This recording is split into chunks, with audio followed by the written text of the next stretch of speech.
Por una punta, demasiados serán niños y por la otra punta, demasiados estarán en edad de retiro. Es decir, que ninguno de los dos grupos estará en edad laboral y ambos grupos tendrán que ser mantenidos por la minoría que trabaja. En un país con una economía tan raquítica, con una tecnología tan pobre y con un parque industrial casi extinto, el asunto se torna grave porque la mano de obra es fundamental. Ese es uno de los temas de la noche. Veremos por qué cuántos somos podría determinar qué somos. Comienza la espera.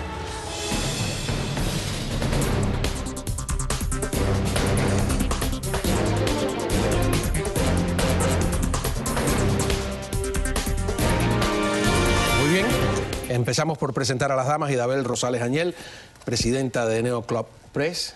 ¿Cómo estás? Buenas tardes. Buenas noches. Buenas noches. Ya yo noches estoy ya de que, viernes. ¿no? Es tarde en la noche. Tarde en la noche. Tarde en la noche. Y además mi prima, Cao. Seguro, es el apellido Cao. de soltera. Eso es, ya la gente dice, ¿cuándo invitas a la prima, no? Y tenemos aquí a Armando de Armas, periodista y escritor. Buenas noches. Muchas gracias. Está usted hoy con una elegancia británica. Sí, tratando de estar a su elegante. altura. Ahí ya te enredaste, ¿no? ¿Qué te iba a decir? ¿Qué les parece esto de que tratando de crear el hombre nuevo han terminado creando el hombre viejo? Bueno, acuérdate que ese es el país de las paradojas. No solo eso, la otra es que siendo el país supuestamente más antiimperialista del mundo, vive de las remesas del imperialismo. Y en nuestra época se decía que era un país, el pueblo decía que era un país que tenía la capital en Moscú, el cementerio en Angola. En Angola. Y la capital en La Habana. La capital en La Habana. Era No, la capital del en Moscú. mundo. La capital en Moscú. El gobierno en Moscú, la capital en La Habana, y el cementerio en Angola, ¿no? Pero este tema, como decía, es bastante complicado porque para que la población de un país sea repuesta, tiene que haber 2 hijos como mínimo por cada pareja. Ajá. Una pareja son 2 personas, para que esas 2 personas sean repuestas, tiene que haber 2 hijos. Para que aumente la población, tiene que haber más de 2. Si tienen un solo hijo, técnicamente, en un periodo de tiempo, la población decrecería a la mitad. En Cuba, muchas mujeres están decidiendo no tener hijos. ¿Por qué? Porque imagínate cómo vas a traer al mundo a un hijo bajo esas condiciones. Eso es lo otro. Por eso es que la población está... son más ancianos ahora. La cantidad de abortos que se hace en Cuba, eso es a chorros. Yo recuerdo de cuando hace ya, te estoy hablando 20 años, las estadísticas de abortos y de legrados, como se le decía antes, eran tremendas. Imagina, súmale a eso la cantidad de jóvenes que se está yendo, ya la población que está quedando es esa población. Ahora, sin embargo, hay algo aquí que no me da en la cuenta. Una de las características supuestamente de la pobreza y del subdesarrollo mental era que las mujeres tenían muchos hijos. Ustedes recuerdan, claro, hace mucho tiempo, aquellas mujeres que se dedicaban a parir, a parir, a parir, a parir, a parir. Y una de las características del mundo desarrollado es que las mujeres, cada día con una vida profesional más interesante, primero parían más tarde y en algunos casos decidían no tener hijos. La situación de Cuba, que es un país subdesarrollado, se parece a la situación de España, por ejemplo. Que España está viendo. ¿Cómo explicamos esa paradoja? Bueno, yo creo que eso tiene una explicación y yo creo que es la siguiente. Mira, y lo hemos dicho aquí otras veces en este programa para analizar otras cosas, es la modernidad de Cuba. Es decir, Cuba era un país absolutamente moderno y por la modernidad misma es que llega el comunismo, que es un sistema de la modernidad, como lo es el fascismo también. Entonces, acuérdate que el marxismo se hizo analizando lo que ocurría en Inglaterra durante la Revolución Industrial. Exactamente, los países, contrariamente a lo que podría pensarse, es un sistema de la modernidad, europeo esencialmente. O sea, en Cuba el comunismo se implanta con una visión, lógicamente, como modernista que es, con una visión racionalista. Las mujeres a trabajar, la idea era que se tuviesen pocos hijos para que pudieran producir, y con un nivel de vida al inicio artificial por el tubo de rublos de los soviéticos que entraba a la isla, que permitía de alguna manera que se viviera en la isla todavía bajo el comunismo con un país con un cierto desarrollo. El problema de Cuba no es la pobreza, como se ha dicho, es una pobreza inducida por un sistema que es ineficiente. Pero nuestra sociedad, la sociedad cubana, durante muchísimo tiempo fue una sociedad moderna y así se ha venido comportando. Y entre ellos está el rublo que en medio de toda esa cochambre hay muchísima gente con una mentalidad moderna. Moderna, ¿no? exactamente. Y que entonces no sabe cómo adaptarla a la realidad. Yo recuerdo a Fidel Castro una vez en uno de esos videos que anda por el campo y le pregunta a una mujer, ¿cuántos hijos tú tienes? Y estaba, claro, como este era un jefe que no rinde ningún tipo de información real a la población, uno se entera por las cosas. Y la mujer le dice, no, que tenía como 8 hijos. Y él entonces, pero 8 hijos, si seguimos por ese camino, ¿cuánto vamos a hacer? No sé cuánto. Porque hubo un tiempo que la izquierda dijo que una de las razones de la pobreza era que había demasiados habitantes. Exactamente.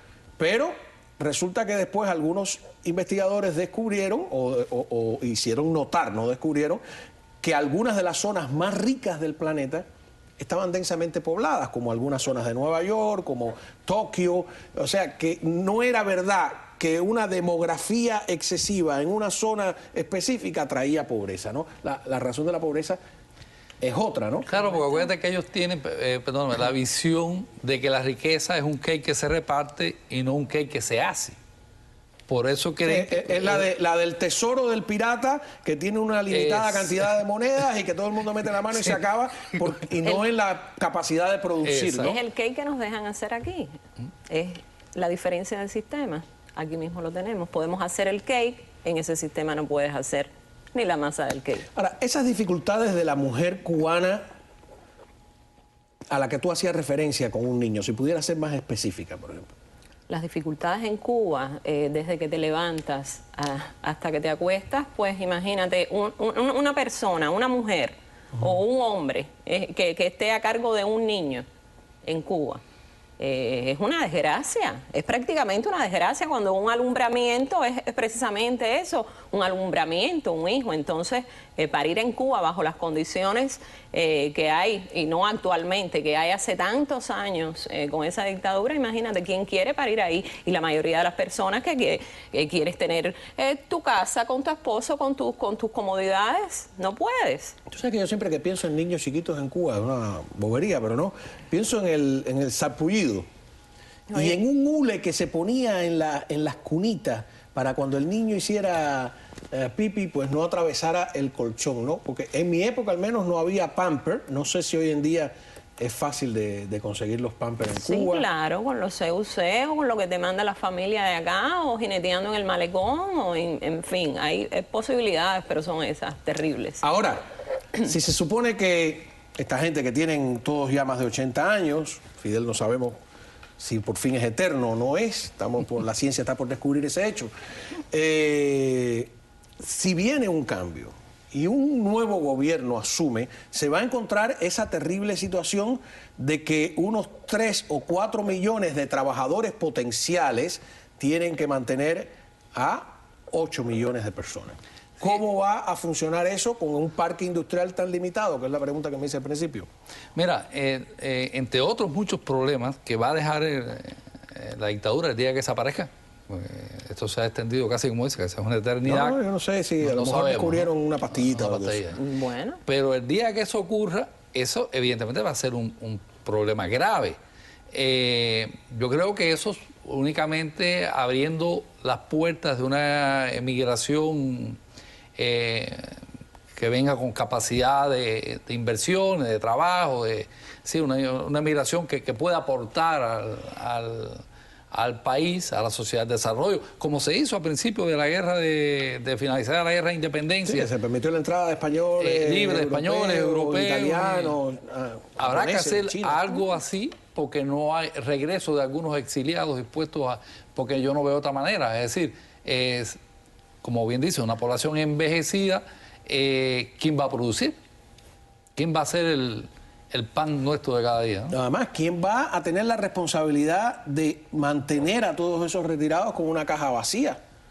Porque esos retirados tendrán que vivir de algo, y esos niños tendrán que ir a unas escuelas, Exacto. tendrán que ir a un círculo infantil, como le dicen en Cuba, a los kindergarten. Hablando de retirados, ¿Quién mantiene todo eso? otra opción sería el dar la oportunidad de que retirados, jubilados de Estados Unidos tengan puertas abiertas para retirarse y tener es decir, taxes bajos, no sé, una serie de cosas que tendría que hacer el nuevo gobierno para que mucho, como ocurre en Dominicana y en muchos otros países para atraer latinoamericanos, población. en Costa Rica ocurre también, se da oportunidad a las personas que se retiran para que puedan tener una vida. Es una ecuación difícil. Muchísimas gracias por haber estado aquí. El programa no se ha terminado. Vamos a tener una segunda parte con unos magníficos cineastas, autores de un documental que se llama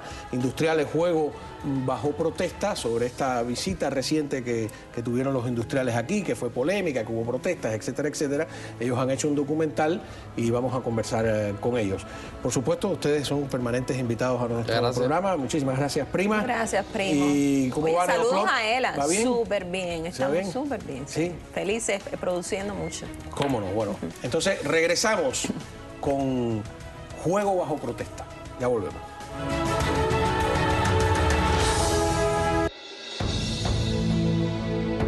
Este programa